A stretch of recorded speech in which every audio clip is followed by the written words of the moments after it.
নমস্কার বন্ধুরা, আশা করি সকলে খুব ভালো আছেন। আমার আগের ভিডিওয়ে আমি শুনিয়েছিলাম ঘোড়েপানি পুনহিল ট্রেকের গল্প। আজ চলে এসেছি এই ট্রেকেরই দ্বিতীয় পার্ট অর্থাৎ খয়ের লেক কীভাবে যাবেন তার গল্প নিয়ে। চলুন তাহলে দেরি না করে শুরু করে দিই আজকের ভিডিওটি। দুদিন ধরে ট্রেক করে ঘোড়েপানি হয়ে পুনহিল পৌঁছে ওই দিনই বিশ্বদীপরা কিছুটা নিচের দিকে নেমে আসার সিদ্ধান্ত নেয়। সেই দিনই বিশ্বদীপরা দুই বন্ধু পুনহিল থেকে উত্তরাইপথে ঘোড়েপানি হয়ে চিত্রেগ্রাম অবধি পৌঁছে যায়। চিত্রেগ্রামে বেশ কয়েকটি টি হাউস আছে, তারই একটিতে সেদিন রাত্রিবাসের ব্যবস্থা হয়। সেখান থেকে পরদিনের গন্তব্য খোপড়াডান্ডা, চিত্রে থেকে যার দূরত্ব কম বেশি 10 কিলোমিটার। আর এই পথেই পড়বে সোয়ান্তা, ধানখারখার মতন বেশ কতগুলি ছোট ছোট সুন্দর গ্রাম। তবে চিত্রে থেকে খোপড়াডান্ডায় পৌঁছানোর এই 10 কিলোমিটার রাস্তায় প্রায় 1500 মিটার মতন চড়াই কিন্তু চড়তে হবে। এখানকারই একটি টি হাউসে রাত্রিবাসের ব্যবস্থা হয়। পরদিন সকালে পরিষ্কার ঝলমলে আকাশে এক বিস্তৃত পর্বতরাজিকে চোখের সামনে উন্মুক্ত হতে দেখা গেল। এখান থেকে খয়ের লেকের দূরত্ব কম বেশি 8 কিলোমিটার মতো। তবে খোপড়াডান্ডা ও খয়ের লেকের মাঝে অন্য কোনো থাকার ব্যবস্থা না থাকায় ওই দিনই খয়ের লেক দর্শন করে পুনরায় খোপড়াডান্ডায় ফেরত আসতে হবে। অর্থাৎ একই দিনে প্রায় 16 কিলোমিটার রাস্তা অতিক্রম করতে হবে। এই পথে পার হতে হয়েছে এক বিশাল আকার জমাট বাঁধা জলের ধারা। যেহেতু ট্রেকটি ফেব্রুয়ারি মাসে করা হয়, তাই গোটা একটি নদীকেই বরফ হয়ে থাকতে দেখা যায়। খয়ের লেক পৌঁছানোর কিছুটা আগেই এরকম বেশ কিছু পরিত্যক্ত কাঠামো দেখতে পাওয়া যায়, যেখানে ট্রেকার ও স্থানীয়দের ব্যবহার্য কিছু জিনিসও পড়ে থাকতে দেখা যায়। প্রায় ঘন্টা চারেক ট্রেক করার পর অবশেষে পৌঁছানো গেল খয়ের লেকে। কিন্তু পুরো লেক তখন জমে বরফ। এ যেন এক অদ্ভুত দৃশ্য, কারণ লেকের আশেপাশে কোথাও কোনো বরফের চিহ্নমাত্র না থাকলেও লেক ছিল পুরো জমে সাদা। প্রায় 4600 মিটার উচ্চতায় অবস্থিত এই হিমবাহ লেকটি হিন্দুদের কাছে এক পবিত্রতম স্থান। এখানকার অভিজ্ঞতা কেমন তা শুনে নেব এখানে আগত দুই ট্রেকারের কাছ থেকেই। চলুন শুনে নেওয়া যাক। রিন্টু, খয়ের লেকে এসে তোমার কেমন লাগছে বলো? খুব ভালো লাগে। এই জায়গাটা কেমন? আরো ভালো হতো জায়গাটা, কয়েক বছর পরে সেটাও ভালো লাগে।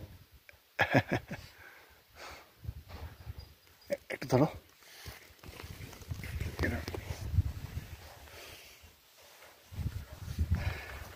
আমি আর রিন্টু সকাল 8টার সময় বেরিয়েছি। একটা চড়াই রাস্তা পেরিয়ে এই কিছুক্ষণ আগে এসে খয়ের লেকে পৌঁছালাম। বরফ পুরো জল পুরো জমে বরফ হয়ে গেছে। জায়গাটা খুব সুন্দর, ভাল লাগছে বেশ।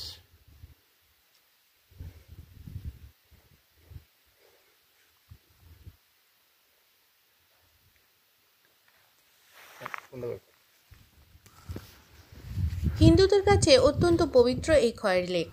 লোকশ্রুতি মতে এই লেকটির আকৃতি বন্য শুয়োর বা বরাহ আকৃতির হওয়ায় অনেকেই একে ভগবান বিষ্ণুর বরাহ অবতারের সাথে তুলনা করেন। তাই অনেকের বিশ্বাস এই লেক এবং তার আশেপাশের এলাকা ভগবান বিষ্ণুর বরাহ অবতারের বাসস্থান। তাই এই লেকটিকে হিন্দুদের কাছে অত্যন্ত পবিত্র বলে মনে করা হয়। এখান থেকে বরাহ পিক, অন্নপূর্ণা সাউথ সহ বেশ কতগুলি বরফাবৃত শৃঙ্গ দেখতে পাওয়া যায়।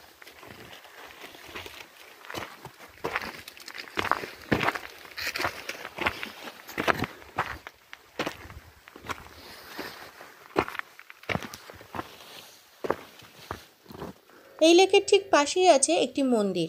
অগস্ট সেপ্টেম্বর মাসের দিকে জনাই পূর্ণিমার সময় এখানে বেশ বড় ধর্মীয় আচার পালন করা হয়। সেই সময় দূর দূরান্ত থেকে বহু মানুষ এখানে আসেন পূজা দেওয়ার জন্য। এখানে পূজা সম্পন্ন করে সকল ভক্তরা চলে যান খোপড়াডান্ডা হয়ে পাউদুয়ার গ্রামে। সেখানে এই পূজা উপলক্ষে 2-3 দিন ধরে একটি বড় ফেস্টিভ্যালে সকলে অংশগ্রহণ করেন।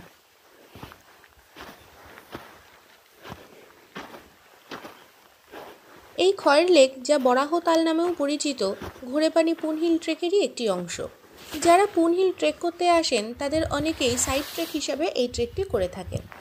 এই ট্রেক রুটে বেশ অনেকটাই চড়াই উতরাই থাকায় এই ট্রেকটিকে কিন্তু মডারেট ট্রেক হিসাবে বিবেচনা করা যেতেই পারে। শরৎ এবং বসন্ত ঋতু অর্থাৎ সেপ্টেম্বর থেকে নভেম্বর এবং মার্চ থেকে মে, এই সময়টাই হলো এই ট্রেকটি করার আদর্শ সময়। মেঘমুক্ত পরিষ্কার আকাশ থাকায় এই সময় ট্রেকাররা বৈচিত্র্যে ভরপুর এই ট্রেকটির আনন্দ নিতে পারেন।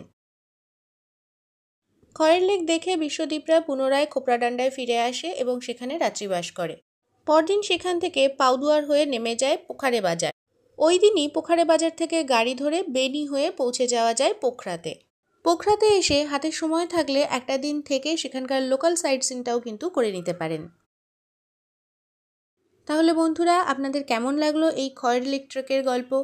যদি ভালো লেগে থাকে তাহলে অবশ্যই কিন্তু লাইক, কমেন্ট এবং শেয়ার করে যাবেন। আর নতুন যারা দেখছেন অবশ্যই কিন্তু আমার চ্যানেলটিকে সাবস্ক্রাইব করে রাখতে হবে। তাহলে আজকের মতো এখানেই বিদায় নিচ্ছি। দেখা হবে আবার পরবর্তী ভিডিওতে। সকলে ভালো থাকবেন, সুস্থ থাকবেন। টাটা।